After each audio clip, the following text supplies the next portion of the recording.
3 दरवाजे रहते हैं नेटवर्कर की लाइफ में, 3 दरवाजे। एक कंपनी का दरवाजा, वहां पे बैठ बोलो सर प्रोडक्ट टाइम पे डिलीवर नहीं हुआ, सर ये कुरियर डिली है, गति का नहीं कोई सती का करवा दो, उसका ये मैं करवा दो, सर उसमें ना लिपस्टिक आ जाएगी तो ज़्यादा जल्दी जल्दी बिकेगा, उधर बैठ जाओ।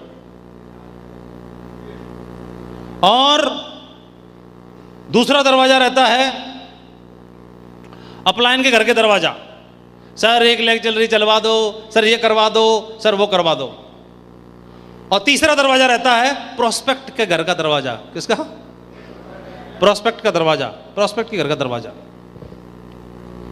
तो प्रोस्पेक्ट के घर के दरवाजा, हमको बात समझ में आ गई थी कि कंपनी अपना काम फिट करती है अपने आप, जो भी छोटा मोटा और इंप्रूवमेंट की जरूरत होगी हमारे ग्रेट मेंटर्स बहुत मौजूद हैं, वो सारा करा लेंगे, उनकी जिम्मेदारी है।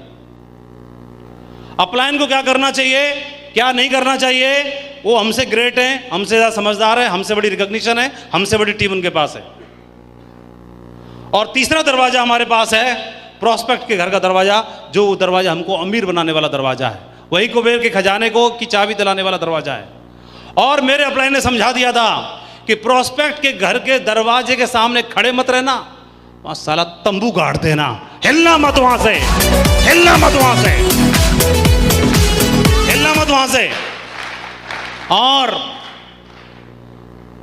हिलने की बात करें तो लोग अपने शहर में 20 किलोमीटर की दूरी नापेगा, कार में मोटरसाइकिल का मीटर चालू करेगा, मीटर चालू करके वेन्यू कहां होता है, सर 19.5 किलोमीटर पे होता है, हो ही नहीं पाया, बहुत दूर है, हमारे गेस्ट नहीं जा पाते, तेरे गेस्ट 19 किलोमीटर पे नहीं जा पाते, तो भारत में विश्व विजेता का अभियान बनाएगा कैसे, पूरे भारत में बिजनेस बनाएगा कैसे, एक शहर से दूसरे शहर में बिजनेस बनाएगा कैसे, जिंदगी में क्राउन एम्बेसडर बनने का ख्वाब छोड़ दे।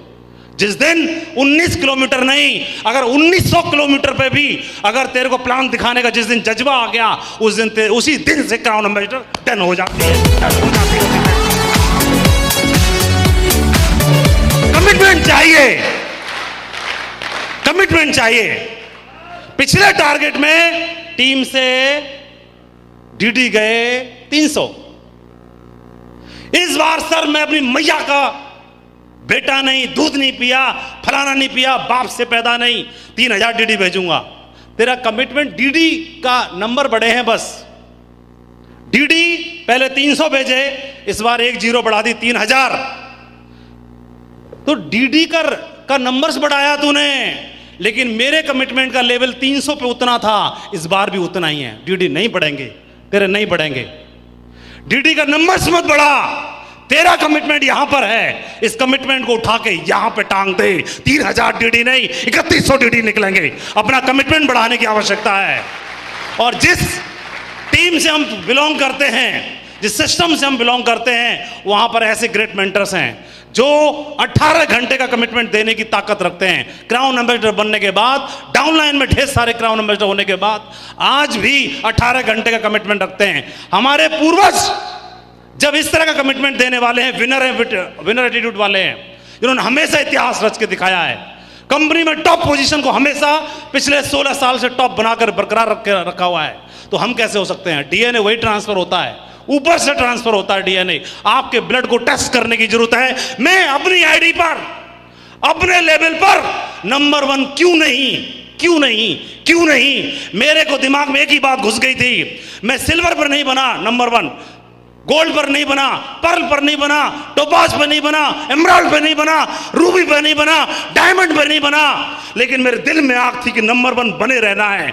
और उस दिन के बाद मेरे पास अपलाइन का फोन आया कि इस बार आप नंबर 1 बने हैं, और उस दिन के बाद से मैंने अपना पैर अड़ा दिया कि मेरे आईडी पर, मेरे लेवल पर, पूरे नेटवर्क मार्केटिंग इंडस्ट्री में कोई आईडी का दूसरा नाम लिया जाता है तो लानत है मेरे ऊपर, लानत है मेरे ऊपर, लानत है मेरे ऊपर, लानत है मेरे ऊपर। और ये स्टेज के हीरो कभी हासिल नहीं कर पाएंगे, स्टेज के हीरो बेस्ट परफॉर्मर का अवार्ड कभी हासिल नहीं कर सकते। बेस्ट परफॉर्मर का अवार्ड उसी को मिलेगा जो ग्राउंड का हीरो है, जो 18 घंटे कमिटमेंट वक्त करता है उसी को मिलेगा। और ये ललक, ये जज्बा मुझे इस टीम में दिखाई देता है। 1500 टाइगर्स यहां से हिलने वाले हैं। पूरा हिंदुस्तान नेटवर्क मार्केटिंग इंडस्ट्री के लिए अब ये टीम पूरे हिंदुस्तान में जाने जाने वाली है, ऐसा मुझे आज आभास हो रहा है। कैसा होने वाला है? कमिटमेंट चाहिए, बातें नहीं, कमिटमेंट चाहिए। और कमिटमेंट सिर्फ बोलने का नहीं, सेल के नंबर्स जीरो बढ़ाने का नहीं, अपना लेवल का कमिटमेंट बढ़ाना पड़ेगा टाइगर्स।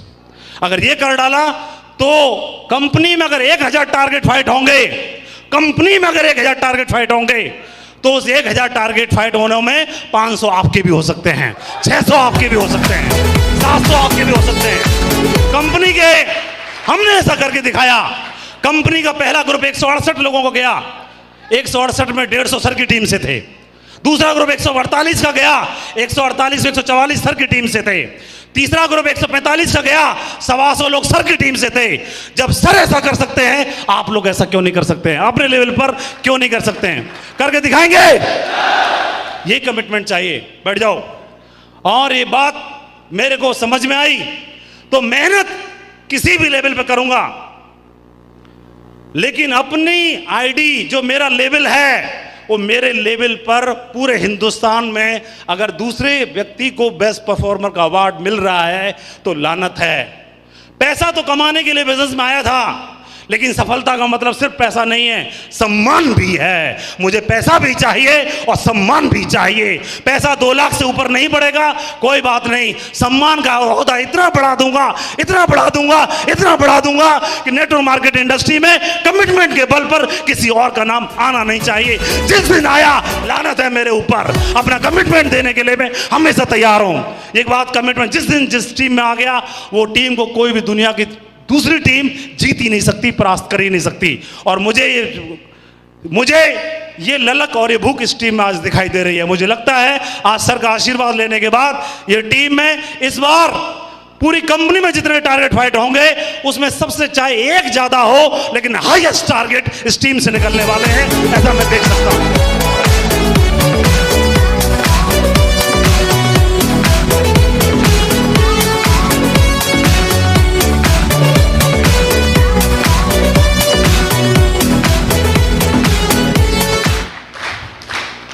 जापान में एक बार क्या हुआ, बैठ जाइए। जापान में एक बार हुआ कि फिश का टेस्ट उनको पसंद नहीं आने लगा। जापानीज लोगों ने रेस्टोरेंट में जो फिश खाते थे उसका टेस्ट रिजेक्ट कर दिया। बोले फिश तो है, मजा तो आ रहा है, लेकिन उतना मजा नहीं है जो फ्रेश फिश का होता है। क्योंकि जहां से फिश पकड़ी जाती थी वहां पर जापानी गवर्नमेंट ने रोक लगा दी किनारों पर। तो क्या हुआ, जो शिप वाले थे, जो फिशरमैन थे, उनको समुद्र में अंदर जाकर के 10 किलोमीटर, 20 किलोमीटर, 50 किलोमीटर जाना पड़ता था। कई कई दिन की यात्रा करनी पड़ती थी, फिर अंदर से जाकर के फिश पकड़ के लाना पड़ता था। फिश पकड़ते थे, टैंक में डालते थे, फिर लाते थे, और तब तक उनको उस फ्रेश फिश का आनंद नहीं आना लगा। तो जो बिजनेस था, वॉल्यूम था, वो डाउन होने लगा। तो समझ में नहीं आया क्या किया जाए। गवर्नमेंट ने रोक लगा रखी है और जापानीज को फ्रेश फिश का टेस्ट नहीं आ रहा है, तो क्या किया जाए। तो उन्होंने जो शिप थे, उनके बोट थी, उन पर टैंक लगा दिए और टैंक में फिश को डालना शुरू कर दिया। लेकिन समुद्र में से जब फिश टैंक में डलती थी तो आराम मजे लेती रहती थी। फिर उसके बावजूद भी कंप्लेंट दूर नहीं हुई। तो क्या किया जाए, समझ में नहीं आ रहा था। उसके बाद उन्होंने फिर से कोशिश की। अभी भी जापानीज लोगों को फिश का टेस्ट फ्रेश नहीं लगा, अभी भी कंप्लेंट कर रहे थे। बोले वो मजा नहीं है जो पहले रहता था। तो समझ में नहीं आ रहा क्या किया जाए। फिशरमैन थे, उनको समझ में नहीं आ रहा क्या किया जाए। फ्रेश फिश के लिए क्या किया जाए।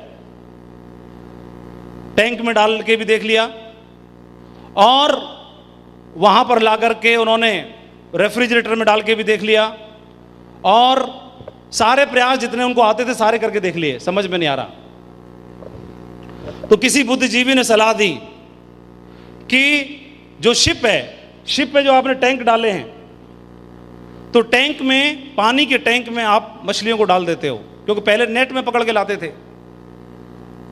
तो नेट में पकड़ने के बाद हो सकता है फ्रेश फेस का टेस्ट नहीं आ रहा हो, तो उन्होंने इसलिए पानी के टैंक में डाला ताकि पानी में रहेंगी तो फ्रेश बनी रहेंगी।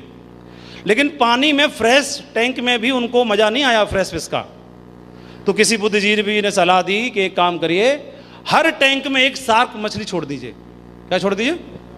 शार्क। समुद्र में मछली शार्क के डर के मारे दौड़ती रहती है, और वो डर यहां भी बने रहना चाहिए। कहां? टैंक में बने रहना चाहिए। और ऐसा ही किया गया, हर टैंक में शार्क मछली छोड़ दी, और उस एक शार्क मछली थी, और हर टैंक में जो मछलियां पकड़ी गई वो डाल दी, और डालने के बाद वो एक शार्क वो 100 500 मछलियों को पूरे टाइम दौड़ाती रहती थी, न दिन में न रात में, चैन नहीं पड़ता था। 15 दिन की जर्नी है, तो 15 दिन की जर्नी में 1 सेकंड के लिए सांस लेने की फुर्सत नहीं है, पूरा चक्कर काट रही है।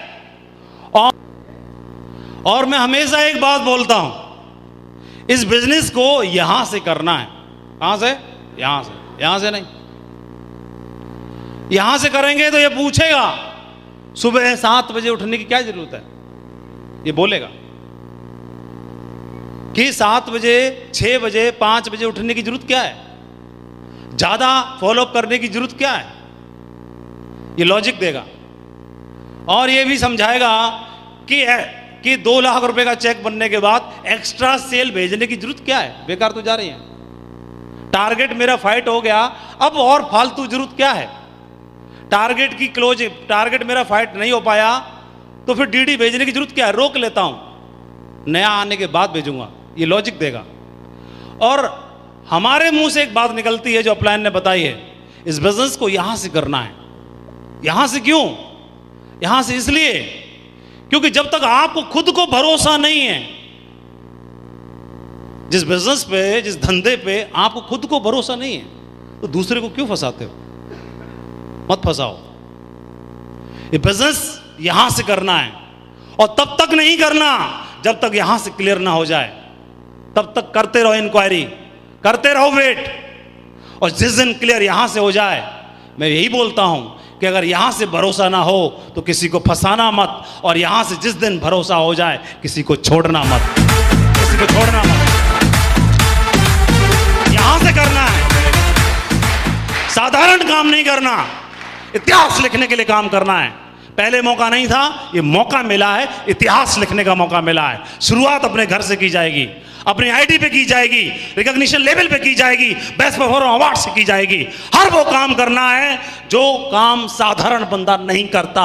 मैं हर वो काम करूंगा, हर वो काम करना है, इतिहास लिखने के लिए काम करना है।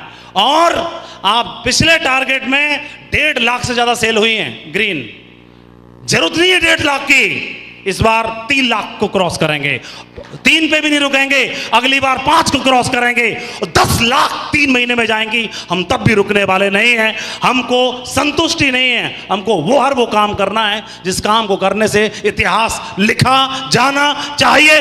हर वो काम मैं करने के लिए तैयार हूं, मेरे अपलाइन करने के लिए तैयार हैं, तो आप क्यों नहीं?